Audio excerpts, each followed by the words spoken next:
Into that delicious food table, and I want to say thank you to everybody who brought contributions for the goodies, so that Martha and Jerry didn't have to this time. Although the pita chips and hummus and the wine comes from them, so they're still pitching in. The reason I wanted to get started was because I've got a few announcements of upcoming readings. So. There's actually quite a few, and it makes me think of the, this is, Poetry Month once removed. So there's a reading here tomorrow here at Tsunami Benefit for Occupy Eugene, and I know Robert Hill Long's going to be involved in that, and I believe that starts at 4. On Tuesday is the Windfall reading series at the library. Isn't this the last one of the season? Yeah. Yeah. And this is the reading of Before There's No Place to Stand, the Palestine-Israel struggle, poets responding to the struggle. So that should be a great reading at 5:30. And then we have June. So we have these readings in June. Here at Tsunami Books on June 1st is a reading from the publication from Trap Rock Books, These Mountains That Separate Us. And that will feature 6 poets in the book, poets from east and west of the Cascades, including Barbara Drake, John Daniel, Gerald Ramsey, Marilee Gerke, Jack E. Lortz, and Eric Muller.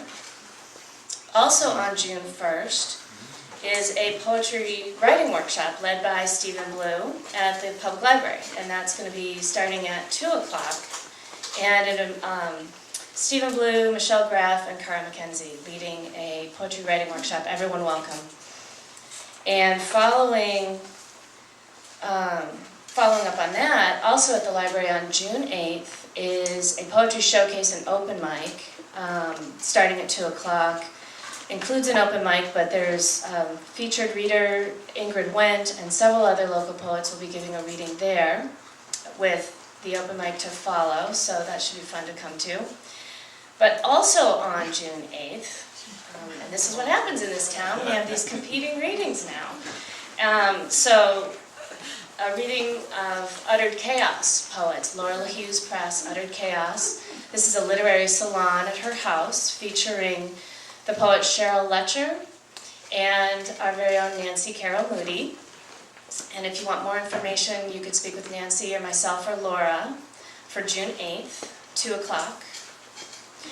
And lastly, the next event in the 3rd Saturday reading series here at Tsunami Books on June 15th is Laura LaHue and her new book, Willingly Would I Burn, and another poet, Marcy Amiluxon. And these both poets are published by Moon Path Press of Washington. So that'll be here in a month at 5 o'clock. And I mentioned Ingrid a moment ago as a featured reader at the library. Ingrid Wendt and Ralph Salisbury were unable to be here today, but they did bring this lovely bouquet for their good friends Martha and Jerry Gatchell, and we're sorry that they can't be here. We want to thank Stephen Blue for recording this reading and making that available on the Tsunami webpage, is it? Yes. Mm-hmm. So thank you, Stephen, for that. I think Scott will link it on the Facebook page. Okay, great. It's Facebook. And there is a lovely broadside available of poems by Martha and Jerry on this table back here. And it's available for any donations. Donations will go to Tsunami Books. So please take a copy if you're so interested. And let's see. So to let you know about the reading, what we're going to do is have 2 sets with that wonderful break in between so we can continue to talk to each other and enjoy food and beverage here. So the first set will be 30 minutes, and both Martha and Jerry will be here reading back and forth, alternating. We'll take a 15-minute break, and then they'll come back to do another 20-minute set. So, to let you know about these 2 wonderful, long-time supporters in the poetry community.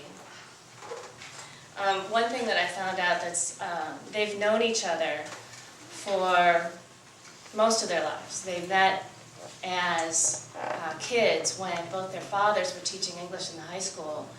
And so they grew up, their families did things together, and so they were friends. And then they went their separate ways, went on to college, and Martha was teaching at Mount Angel College in the drama department.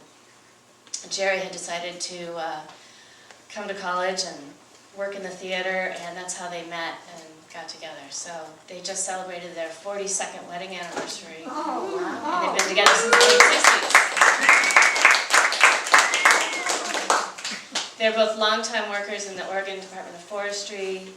To say a little bit about each person, Jerry Gatchell grew up listening to poetry on records. His father played a lot of records and of poets that were recorded, so he listened to a lot of poetry being read aloud, and that really stirred something in him. He later got interested in the theater. He's acted in the theater, and he was a stage manager both in the college productions and at the Oregon Shakespeare Festival. And I have a poem that I would like to read by Jerry. I have come to Eden's still wound, and judgment hovers everywhere. Back in my land of home are guiltless streams and faultless air. We make decisions all day long, but there are no judgments there. So we'll hear more from Jerry. And Martha lives and works and writes on a small farm in the Oregon Coast Range, where they live near the Smith River. She's working with the state forest nursery, and is an active member, as we know, with the Lane Literary Guild. And I don't know if you brought those possible memories of the guild, but you might mention some early guild activities that it might be fun to hear if you've got that. Martha's also been published in Calapooya Collage, the Chodokin Review, and in Fireweed. And I have an excerpt of one of her poems to read. It's called Touching the Ground. It calls me, the steadiness of trees, their living deep in earth, high in the air, both at once, how they don't move, and everything comes to them, everything, death and sunrise, and all the intricate dances of the air. Please welcome Martha Gatchell, Jerry Gatchell.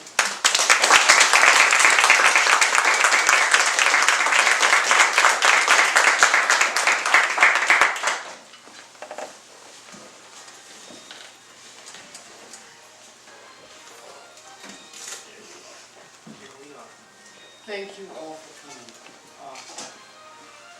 Can you hear me? No? Turn it up a little. Okay, let me start that thing. All right. Come on. Keep track of ourselves. Okay. There. Okay. There it goes. Okay.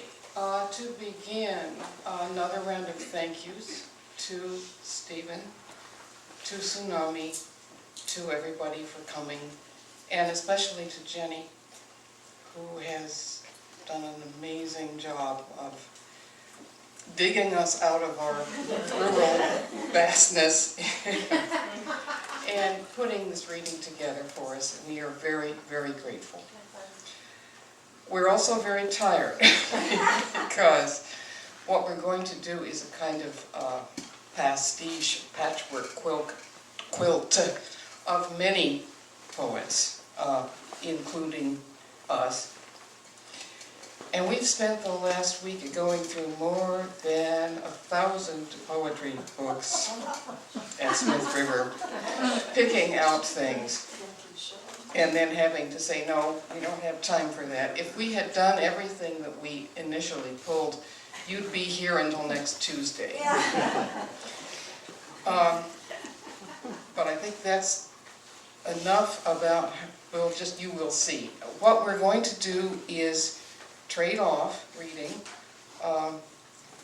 and if the poem is ours, we will not identify the writer at the beginning. If it's somebody else's, we will. Or we'll try to remember to do that. Okay. Oh, one more thank you to Carter McKenzie for the beautiful broadside. They're very, very thankful. Okay, you ready to start? Yes, I'll just add one more thing, because we won't be saying much at all, or nothing at all, about the poems and why we like them. If there's something that you want to know who wrote it or something about it, just catch up with us later. Okay, we'll start with a poem that I first knew when I was still in high school by early Oregonian James Stephens. It's called A Glass of Beer. That lanky hank of a she in the inn over there nearly killed me for asking the loan of a glass of beer. May the devil grip the whey-faced slut by the hair and beat bad manners out of her skin for a year. That parboiled imp, with the hardest jaw you will find on virtue's path, and a voice that would rasp the dead, came roaring and raging the minute she looked at me, and threw me out of the house on the back of my head. If I asked her master, he'd give me a cask a day, but she, with the beer at hand, not a jill would she arrange. May she marry a ghost and bury a kitten, and may the high king of glory permit her to get the mange.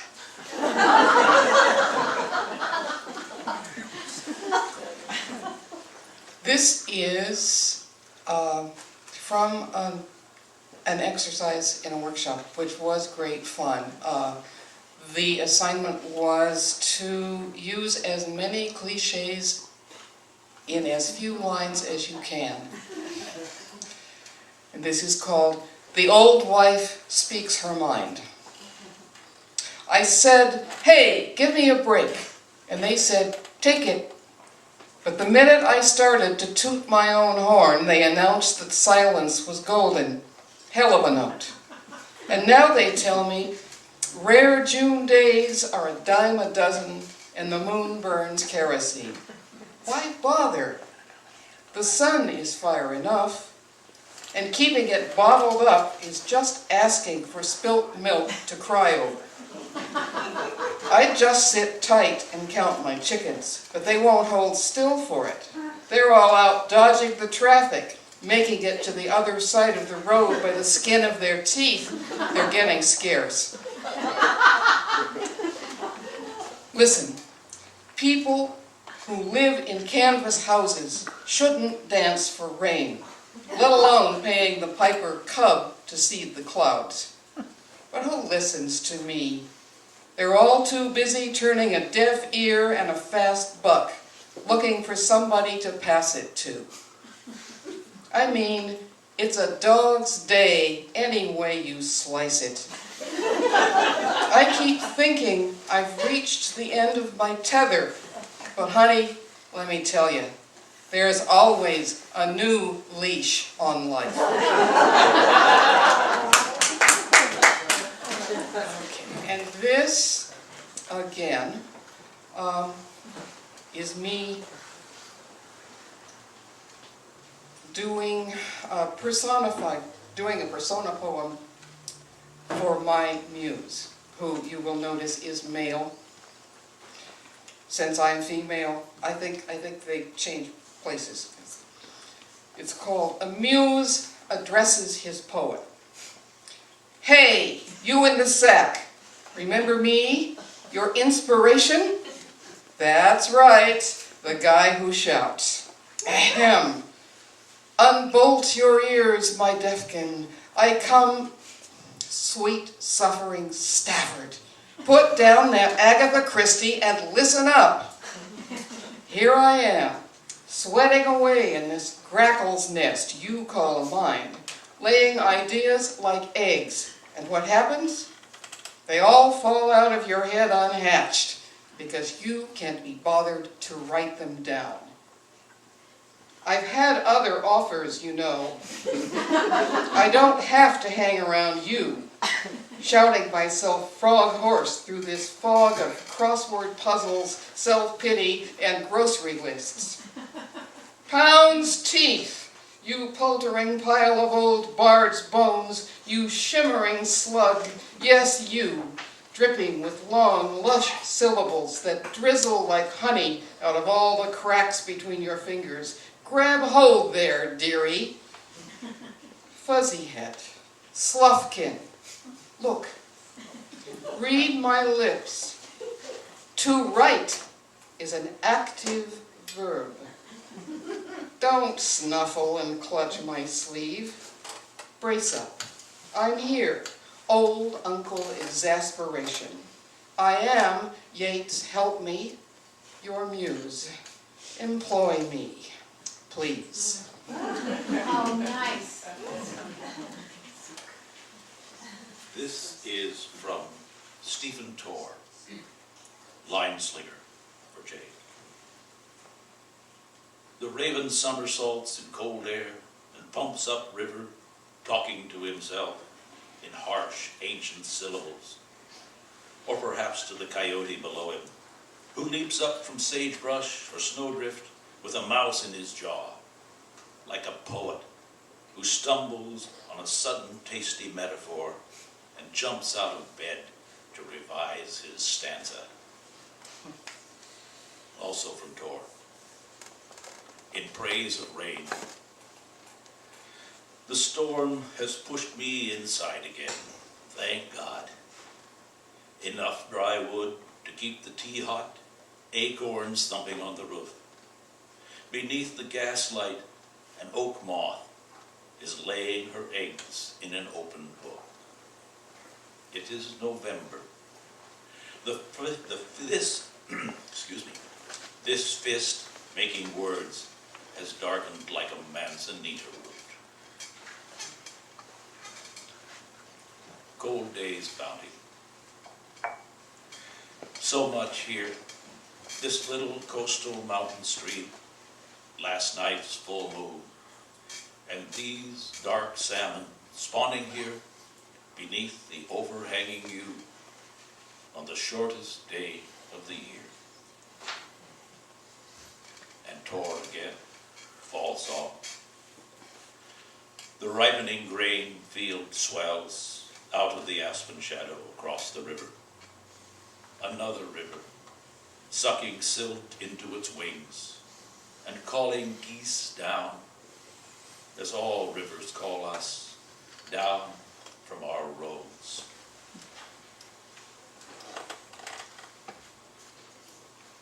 That's a hard act to follow. But I will. Why I love the leaves. They're blades before they fall, the pools of light that pile around the dark roots gripping earth when the wind brings them to rest where they began. It's the lastness of them, that fiery celebration, a silent shout of praise. Their whole summer's store of sunlight, how they give it back. This is from Charles Goodrich. Thinking the Sky. The sky's blue was an afterthought of flowers and trees as they respired oxygen into the atmosphere. They also brought improbable insects to shuttle their pollen. And once there were bugs to eat, birds became thinkable. Everyone who was paying attention knew humans would be along soon. But no one imagined the sky would go gray.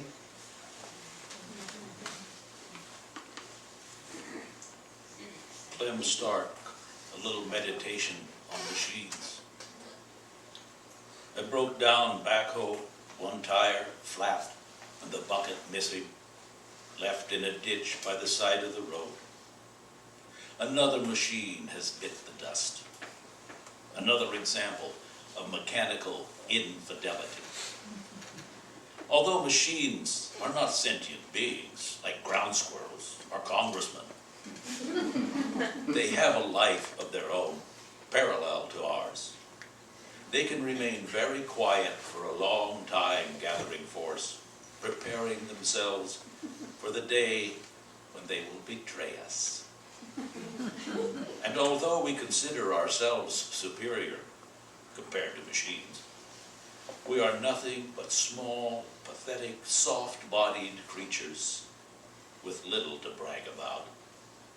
Of course, there is always our famous opposable thumb, which enables us to play the guitar and also to manipulate with only one hand the keypad on the cell telephone.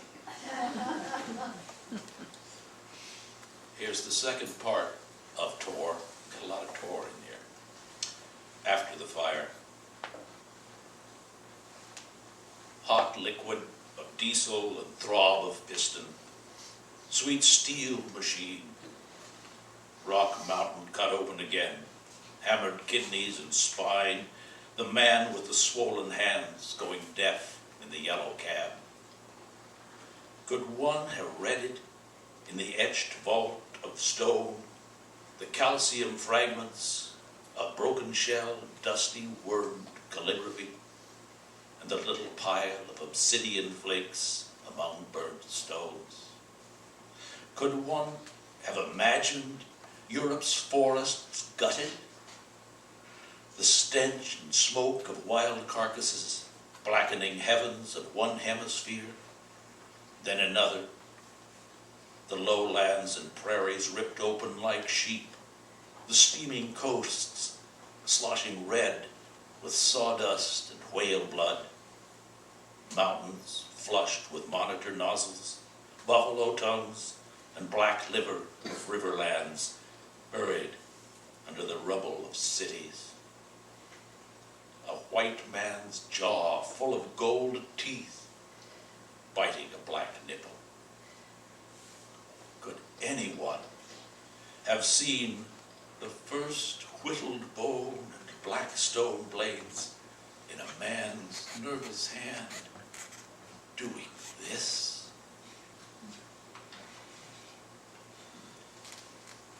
Gary Snyder, Trails In. The trail is not a trail. I drove down the freeway and turned off in an exit, and went along a highway till it came to a side road. Drove up the side road till it turned into a dirt road, full of bumps, and stopped. Walked up a trail, but the trail got rough, and it faded away. Out in the open, everywhere to go.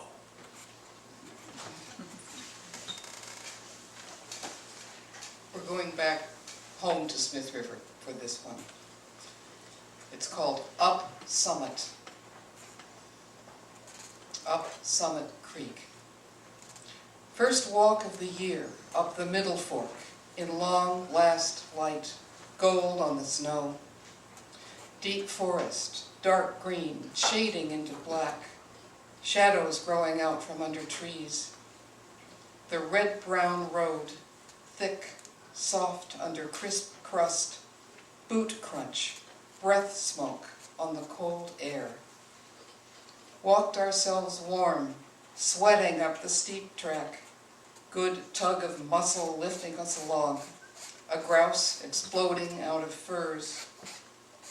Small tracks, deer mouse, brush rabbit, weasel, crossing our own blunt prints, smudges of rust in white.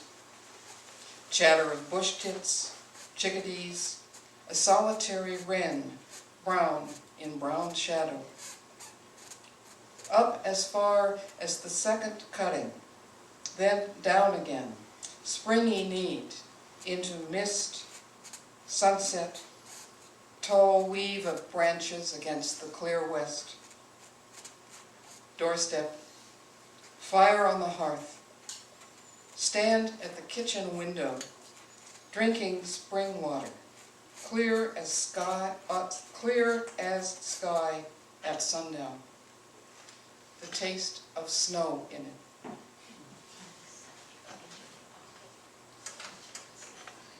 Touching the ground.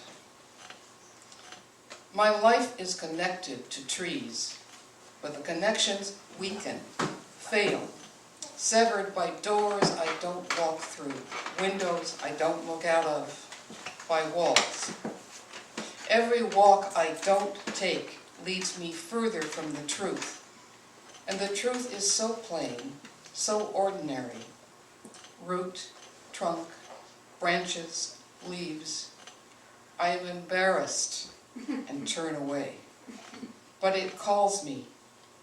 The steadiness of trees, their living deep in earth, high in the air, both at once, how they don't move, and everything comes to them, everything, death and sunrise, and all the intricate dances of the air.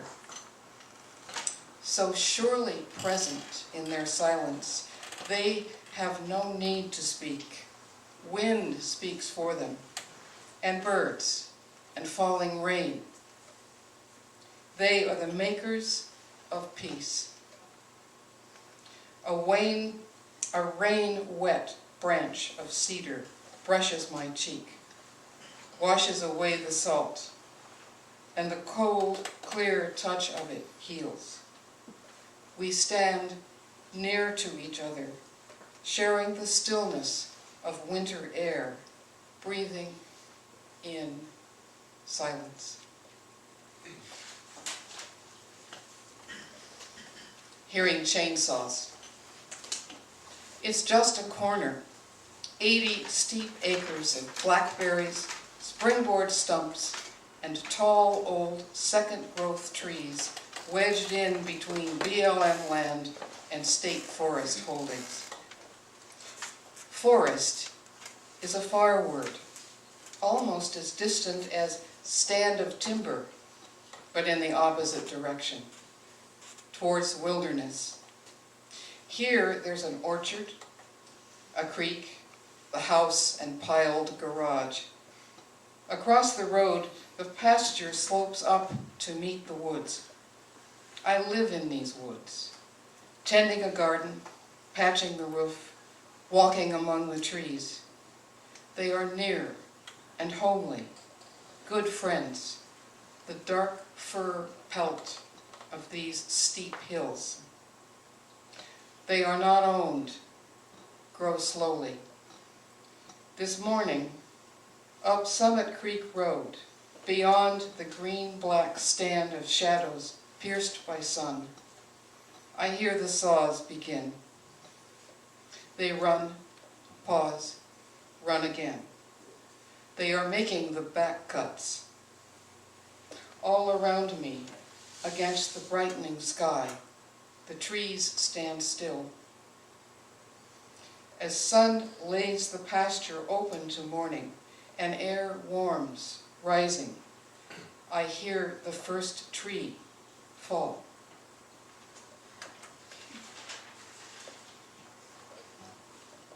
Witness. There may be rain. There may be a woman walking at night, uphill, through wet grass, and wet brown ferns may brush her ankles, the legs of her faded jeans. She may not care that her feet are soaked. She may be at home in the chill, in her tattered coat. She may stop mid-pasture, flick off her light, and look up.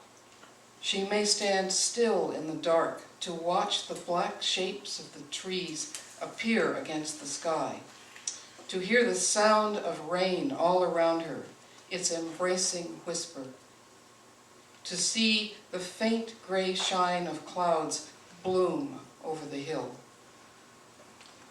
She may go on then, up the hill, by cloud light.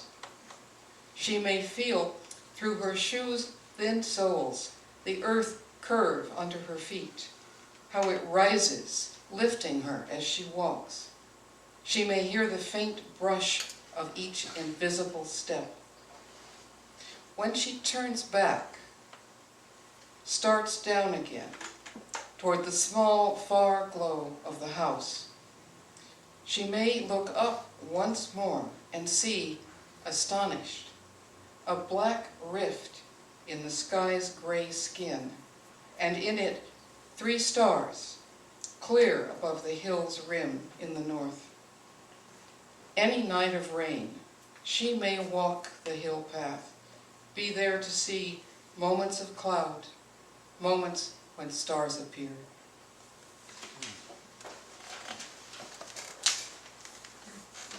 And from William Stafford, Where We Are. Fog in the morning here will make some of the world far away, and the near only ahead. But rain will feel its blind progress along the valley, tapping to convert one boulder at a time into a glistening fact. Daylight will love what came. Whatever fits will be welcome. Whatever steps back into the fog will disappear and hardly exist. You hear the river saying a prayer for all that's gone. Far over the valley, there is an island for everything left. And our own island will drift there too, unless we hold on, unless we tap like this. Friend, are you there? Will you touch when you pass, like the rain? Now we have Gary Snyder, Hay for the Horses. He'd driven half of the night from far down San Joaquin through Mariposa, up the dangerous mountain roads, and pulled in at 8 a.m. with his big truckload of hay behind the barn. With winch and ropes and hooks, we stacked the bales up clean to splintery redwood rafters. High in the dark, flecks of alfalfa whirling through the shingled cracks of light, itch of hay dust in the sweaty shirts and shoes. At lunchtime, under black oak, out in the hot corral, the old mare nosing lunch pails, and grasshoppers crackling in the weeds. I'm 68, he said. I first bucked hay when I was 17. I thought that first day I started, I sure would hate to do this all my life. Damn it, that's just what I've gone and done.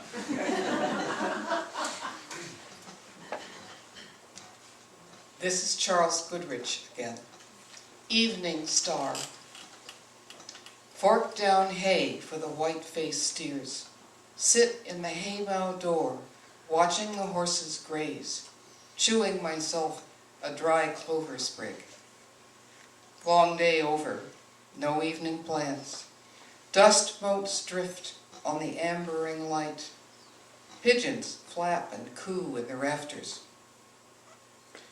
First star now, low in the east.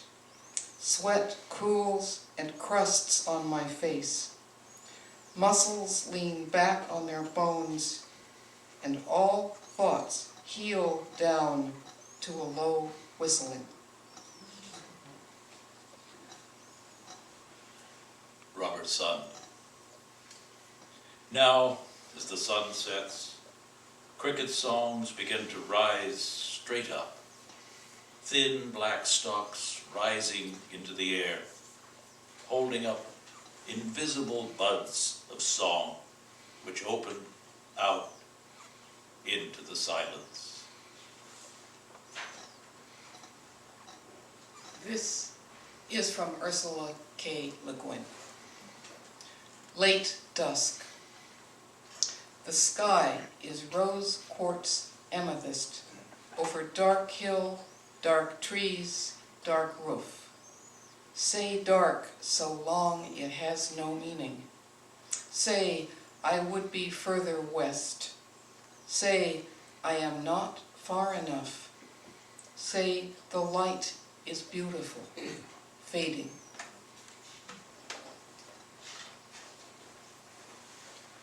George Hitchcock, The Years. Crossing the old trestle, I stare between the ties of the scarred face of the river. A storm is coming up from the south. The fir trees stir in expectation. A boy kneels among the rushes, his hands cupped in the house of trout. How familiar this bridge is. There's a broken flume which drips water.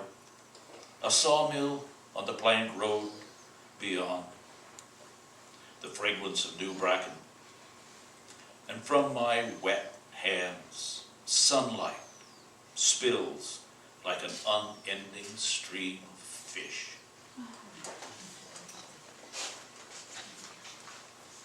This is Denise Levertov, Living. The fire in leaf and grass, so green it seems each summer the last summer. The wind blowing the leaves, shivering in the sun, each day the last day. A red salamander, so cold and so easy to catch, dreamily moves his delicate feet and long tail. I hold my hand open for him to go. Each minute, the last minute. William Stafford again. The well rising. The well rising without sound, the spring on a hillside, the plowshare brimming through deep ground everywhere in the field.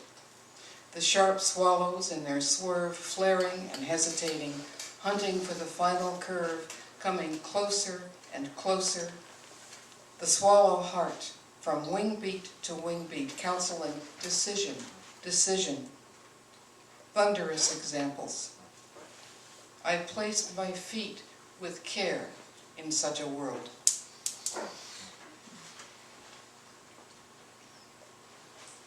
This is Joseph Ruchak, a log in memory of William Stafford.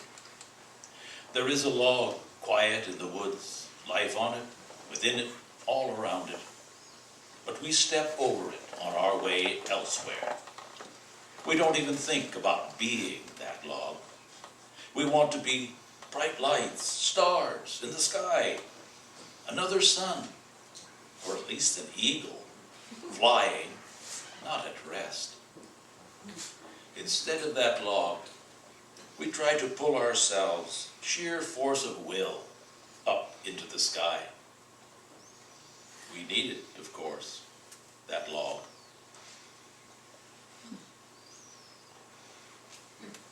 Fall hunter passing over. These evenings, geese flying south, their dark skeins and threads pulled apart, wound together in the pale air passing over, shuffle positions and trade leaders every few miles. Let someone younger and stronger battle away to the front, share the fatigue, the despair, breaking through this blind chill to scout a safe landing, settle for rest, frozen fodder. Identical, plaintive, their calls scattered over the shoulder announce the position of each. Repeat what those drawn after must help every leader remember. Have to know and keep knowing by endless, persistent reminders how all are meant to arrive. Stafford, Malheur before dawn.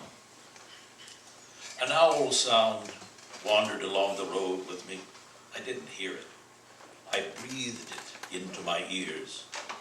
Little ones at first, the stars retired, leaving polished little circles in the sky for a while. Then the sun began to shout from below the horizon. Throngs of birds campaigned, their music a tent of sound. From across the pond, out of the mist, one drake made a V and said its name. Some vast animal of sound, some vast animal of air began to rouse from the reeds and lean outward. Frogs discovered their national anthem again. I didn't know a ditch could hold so much joy. So magic a time it was. I was both brave and afraid. Some day like this might save the world.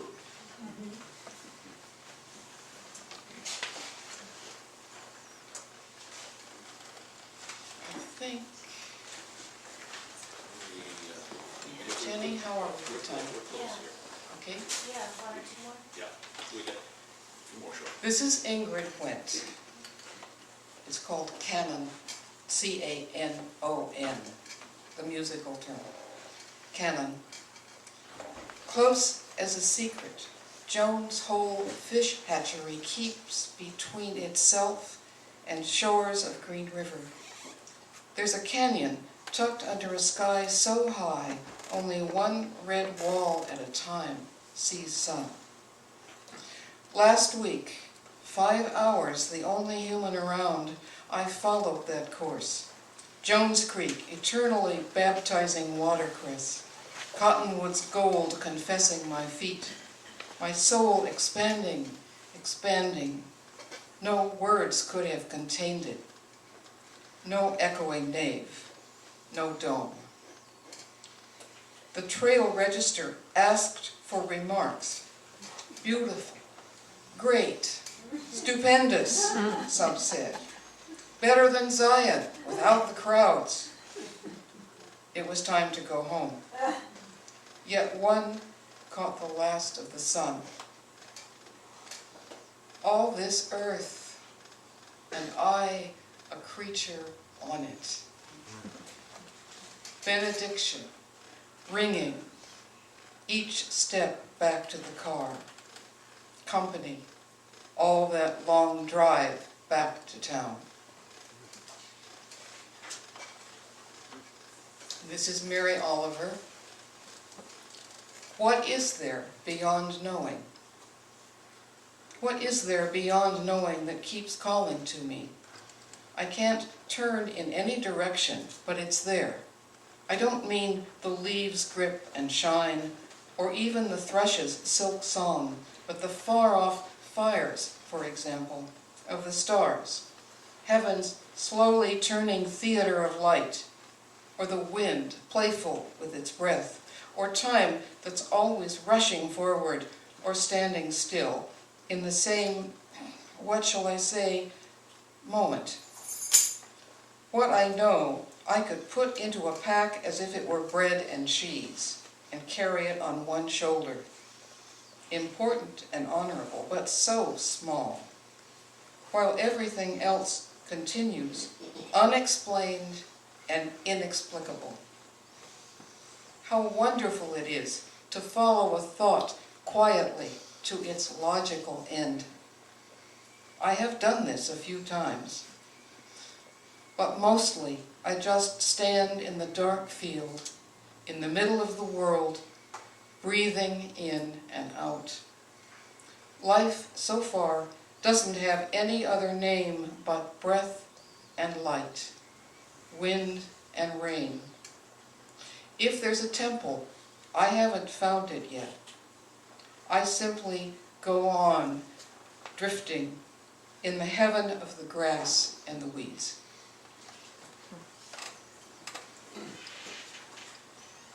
That's it. That's it. Great job.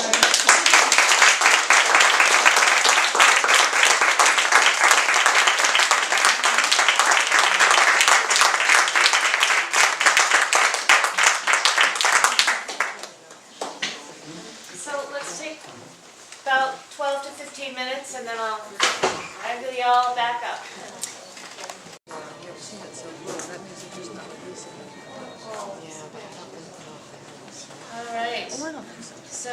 Hopefully everybody is enjoying this wonderful symphony orchestration of different voices and poets and poems together by Jerry and Martha Gatchell.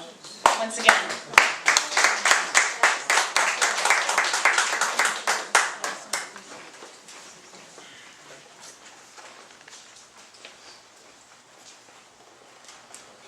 No. Can I start?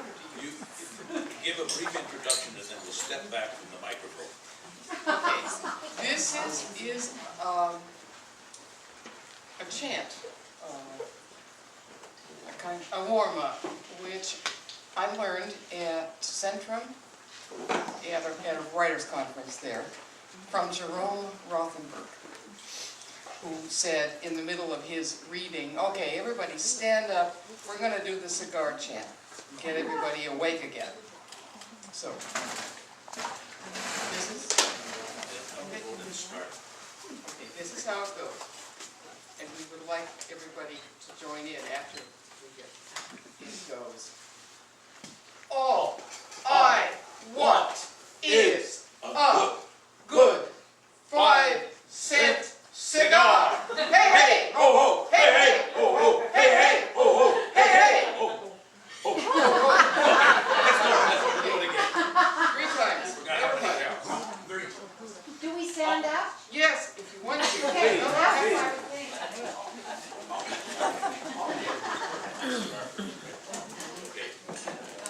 you start. All I want is a good 5-cent cigar. Hey, hey, ho, ho, hey, hey, ho, ho, hey, hey, ho, ho, hey, hey, ho, ho.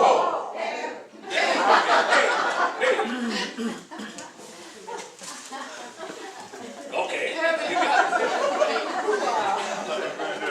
Never done that.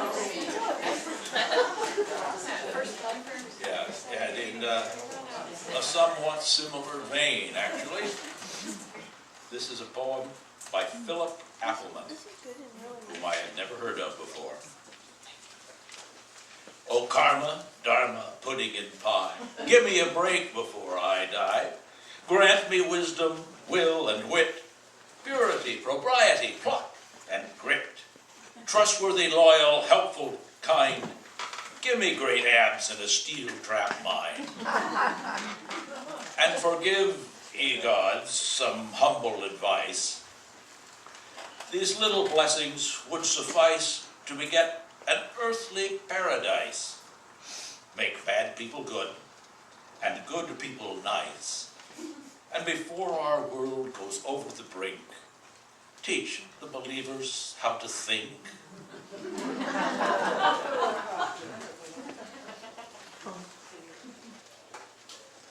This is the only piece of William Butler Yeats that made it into tonight's selection. He was an early favorite of mine because my father had collected works back when I was in high school. But this is titled An Appointment. Catch my breath after all that chanting.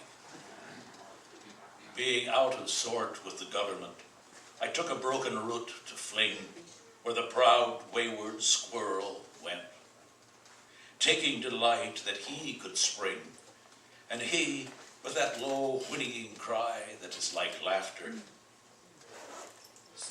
sprang again, and so to the other tree at a bound. Nor tame will, nor timid brain, nor heavy knitting of the brow bred that fierce tooth and cleanly limb, and threw him up to laugh on the bough. No government appointed him.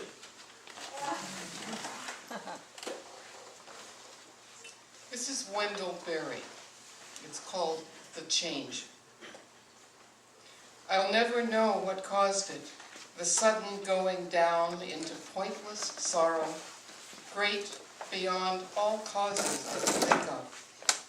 The almost aimless attempt to recover out of huge darkness the too small thought of myself.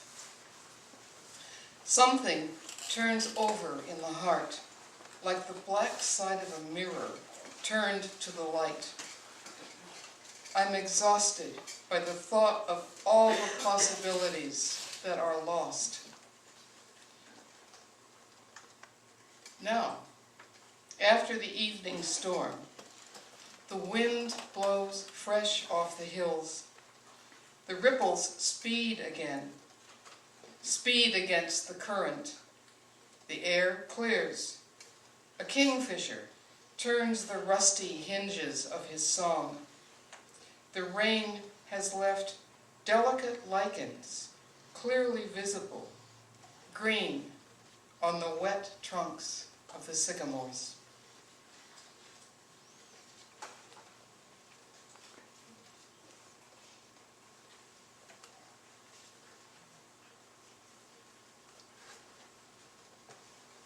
For the sake of time, I'm going to pass the favorite. But here's a Stafford poem called Outside. The least little sound sets the coyotes walking the edge of our comfortable earth. We look inward, but all of them are looking outward, toward us as they walk the earth. We need to let animals loose in our houses. The wolf to escape with a pan in his teeth. The streams of animals toward the horizon, racing with something silent in each mouth. For all we have taken into our keeping and polished with our hands belongs to a truth greater than ours in the animals' keeping. Coyotes are circling around our truth.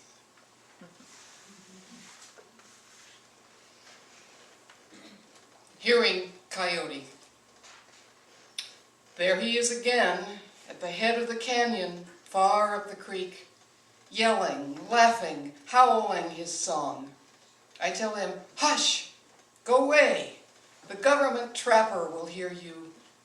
Better live silence sneaking away through the brush than dead fur bouncing off to town in the back of that state-sealed pickup.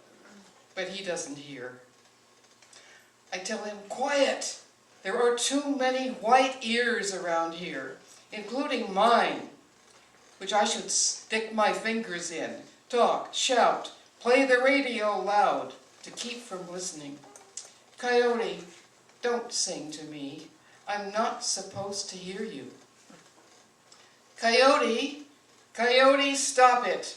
Don't you care that I'm robbing your tradition, muscling in all ears, wanting to share your tales, wanting to learn about things not mine, stories I shouldn't tell, don't understand?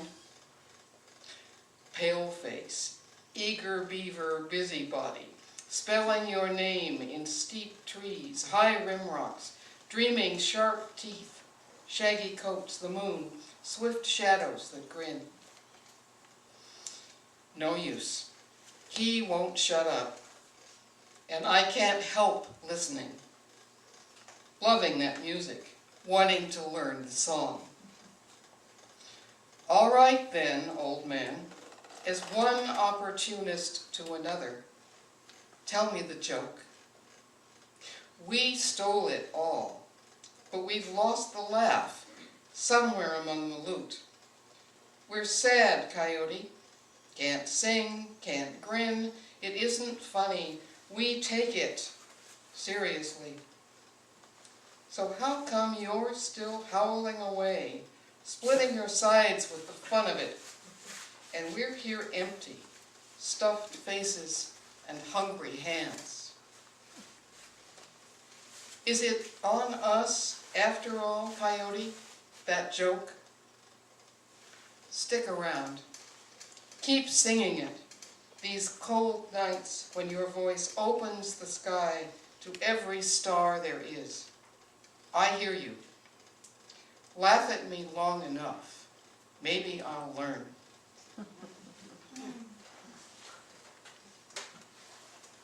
And this from William Stafford. Coyote. My left hind foot steps in the track of my right forefoot, and my hind right foot steps in the track of my fore left foot, and so on for miles, me paying no attention, while my nose rides along, letting the full report, the whole blast of the countryside, come along toward me on rollers of scent, and I come home with a chicken or a rabbit and sit up singing all night with my friends. It's Baroque, my life, and I tell it on the mountain. I wouldn't trade it for yours.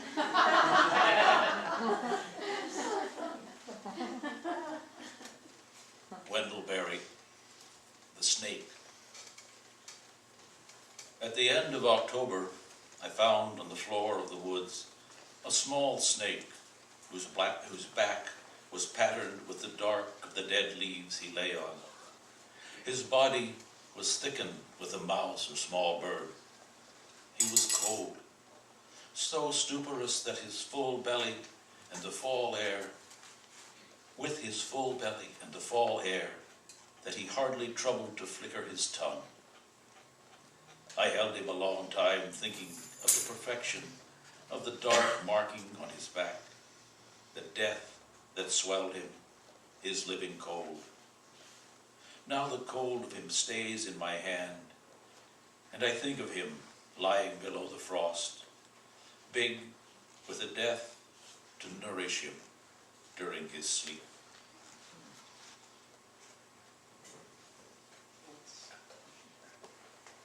Okay, yeah.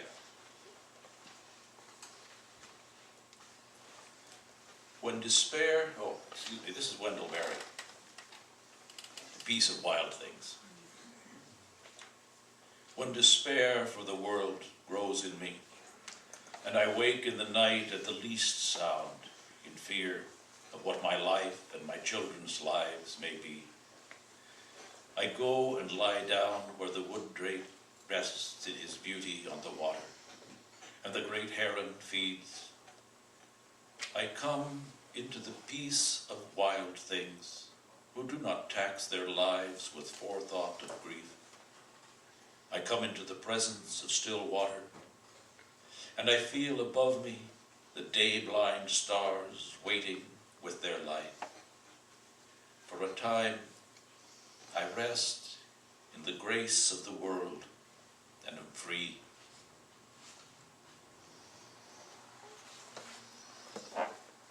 This is William Stafford again. In response to a question, the earth says, have a place.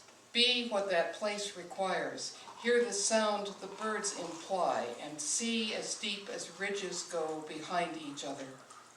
Some people call their scenery flat, their only picture framed by what they know. I think around them rises a riches and a loss too equal for their chart, but absolutely tall. The earth says, every summer, have a ranch that's minimum. One tree, one well, a landscape that proclaims a universe. Sermon of the hills, Hallelujah Mountain, highway guided by the way the world is tilted, reduplication of mirage, flat evening, a kind of ritual for the wavering. The earth says, where you live, wear the kind of color that your life is, gray shirt for me. And by listening with the same bowed head that sings, draw all into one song. Join the sparrow on the lawn and row that easy way, the rage without met by the wings within that guide you anywhere the wind blows. Listening, I think that's what the earth says. The man in the gray shirt explains. I grew older, like everybody, and quieter, like myself, and there was always something spiriting around inside my skin, looking out windows, wanting to shout boo and watch the town jump. I didn't let it, of course, but we thought it together and laughed in the dark. I was warm and restless, and something gnawed and fretted. I tried talking to people, but they wanted to be listened to instead, so I did that. And something took me for walks and struck up conversations with trees and pebbles, little wavery creeks, the rain. They were good listeners, and I liked the feel of the ground. But in the real world, the one we keep in colored boxes, I felt crowded. I took to bringing little spaces with me in pockets and sharing them around. It made me fit better, and some ears seemed to hear the silences I listened for inside the sounds. Still, I was lonely, like everybody, and always older, that cold current underneath, deepening, darkening, swifter every night, and home so long ago. Yet it seemed near. Something came closer. One morning I met a bear in the mirror.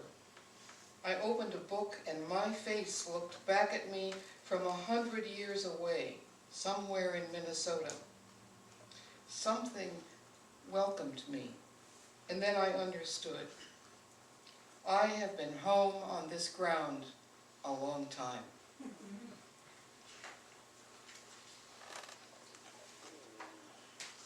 This is Gerald Ramsey's rendition of Kalapuya, local native prophecy, recorded by Jacobs.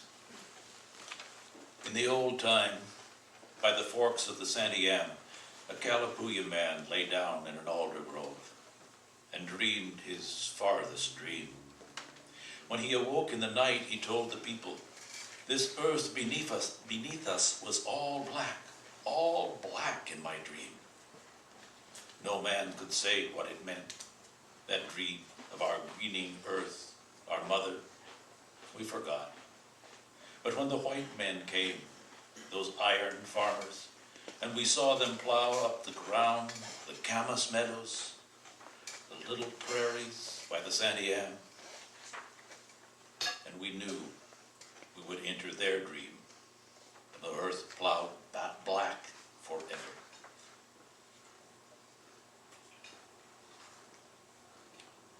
And this is another Kalapuya text by Ramsey. Long ago, when the new moon would come out at night, the people would speak to it. They say, "New moon, we are still alive ourselves. Here you are again, new moon, little brightness. We see you. Look out below. We are still alive here yet."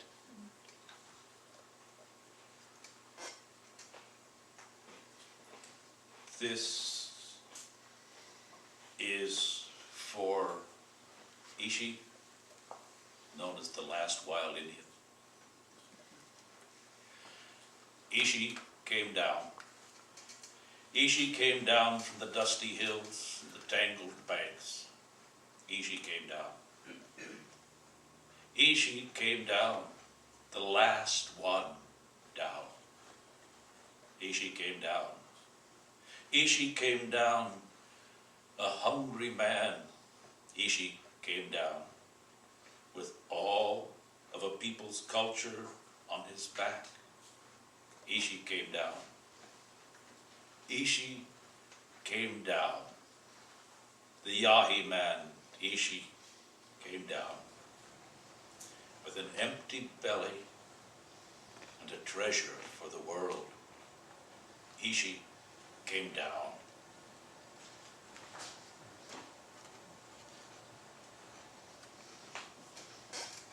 Brush clearing with an epigraph. Quote, "Under the limb, an old dead rose bush As soon as it jabbed me, I knew what it was. It still hurts. Those things are fierce. 4 deer now in the orchard. 2 does, a fawn, and a forked horn. Come look. Unquote. I stack the last plate in the rack. Beyond the window, dusk blurs the path to the creek. The rose and blackberry tangled tall old stump beside the bridge. Water swirls down the drain, leaving an iridescent film of grease, tumble of food scraps and soapy froth, lettuce, a naked strand of spaghetti, breadcrumbs, a rag of meat. I linger, looking out, wiping the sink, remembering already the darkening day. Creeks gleam in soft gray light. The easy rhythm of this familiar task. The brush pile you were clearing this afternoon in the rain. What you came in, dripping, to tell me beside the fire. Stripping the soaked glove from your hand, searching out the thorn.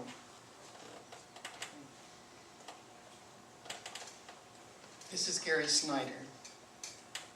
We make our vows together with all being. Eating a sandwich at work in the woods, as a doe nibbles buckbrush in snow. Watching each other, chewing together. A bomber from Beale over the clouds fills the sky with a roar. She lifts head, listens, waits till the sound has gone by. So do I.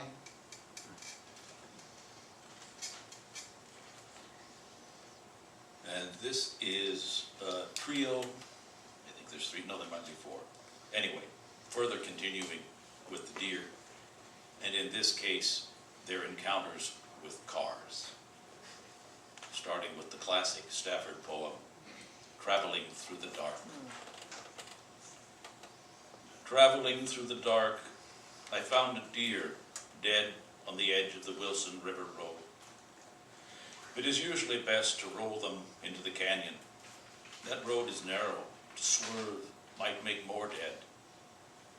By glow of the tail light, I stumbled back of the car and stood by the heap, a doe, a recent killing. She had stiffened already, almost cold. I dragged her off. She was large in the belly. My fingers touched her side. My fingers touching her side brought me the reason. Her side was warm. Her fawn lay there, waiting, alive, still never to be born. Beside that mountain road, I hesitated. The car aimed ahead its lowered parking lights. Under the hood purred the steady engine. I stood in the glare of the warm exhaust turning red around our group. I could hear the wilderness listen. I thought hard for us all, I only swerving. Then I pushed her over the edge into the river. John Daniel, a crossing. Blinded in the light, the deer stopped. My fender crumpled, hurling her down the bank. I found her thrashing, a broken leg, trying to run, bleeding, hating her ruined life.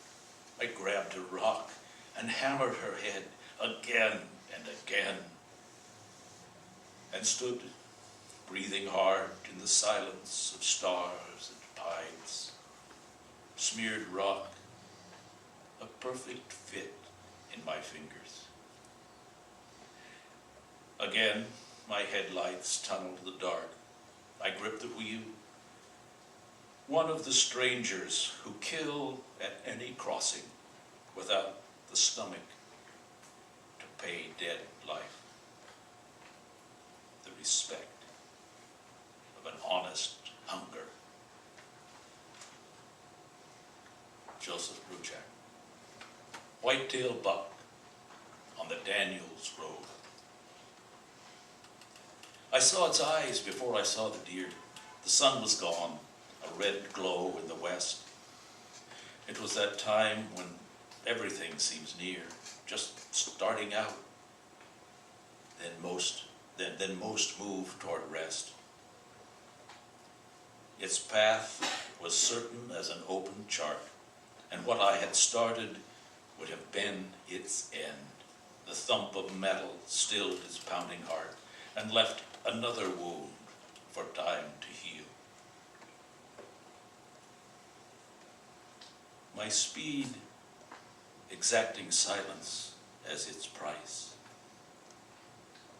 Had not I slowed already for that power of daylight vanishing, the slow release of light to shadow, evening crimson flower. And so I stopped. Perhaps it saw my face before it leaped and left me praising grace. And this is James Welch. The justice of the prairie hawk moved me. Its wings tipped the wind just right, and the mouse was any mouse. I came away broken from my standing spot, dizzy with the sense of a world trying to be right, and the mouse, a part of a wind that stirs the plains.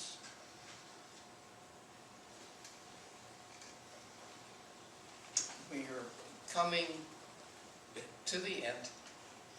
This is a favorite, has been a favorite little saying of mine for a long time. It's by T.S. Eliot from 4 Quartets. What we call the beginning is often the end, and to make an end is to make a beginning. The end is where you start from.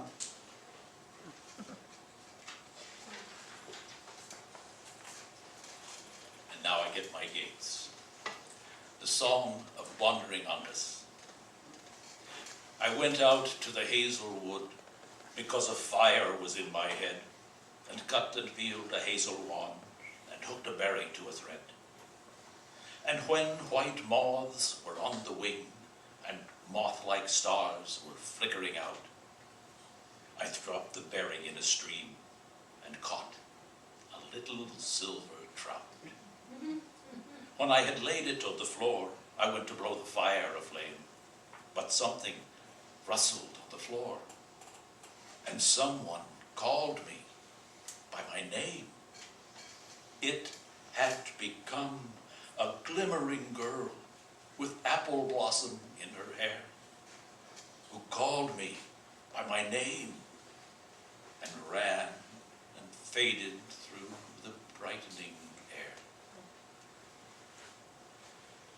Though I am old with wandering through hollow lands and hilly lands, I will find out where she has gone and kiss her lips and take her hand and walk among long dappled grass and pluck till time and times be done the silver apples of the moon, the golden apples of the sun.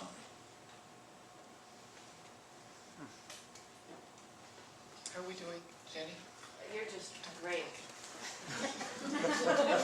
I have to insert this. It's one of my very favorite Staffords, and not one that gets read or heard of very often. It's called Glimpse Between Buildings. Now that the moon is out of a job, it has an easy climb these nights, finds an empty farm where a family could live, slides wide over the forest, all those million still violins before they are carved, and follows those paths only air ever uses. I feel my breath follow those aisles and stumble on the moon deep in the forest pools. Moon, you old unsinkable submarine, leaf admirer, be partly mine. Guide me tonight through city streets. Help me do right. Yet another note to Bill Stafford. You haven't written enough yet, and I haven't. Nobody has. I want to hear more from somewhere, everywhere. Here, where I sit in my piled green tangle, waiting for words to come by, the air is full of voices. Yours, mine, the birds who live here. What is it that's waiting to arrive, be heard? Is it only itself the river talks to in its mossy canyon? I hear it, and that seems somehow to matter. But what if I'm away? Silence? I keep listening. I've never heard it yet. Its potential, the space between sounds. Is it possible even to imagine a final sound after which nothing? It's too soon to know. We haven't listened enough yet. There is always more waiting to be heard.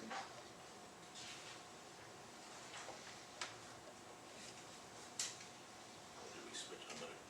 Okay. This is the final shot. Yeah, okay. Another message from Yeah, Bill another Stafford. Yeah. And this is a classic, certainly. You reading this, be ready. Starting here, what do you want to remember? How sunlight creeps along a shining floor? What scent of old wood hovers? What softened sound from outside fills the ears? Will you ever bring a better gift to the world than the breathing respect that you carry wherever you go right now? Are you waiting for time to show you some better thoughts? When you turn around, starting here, lift this new glimpse that you have found, carry into evening all that you want from this day. This interval you spent reading or hearing this, keep it for life. What can anyone give you greater than now, starting here, right in this room when you turn around?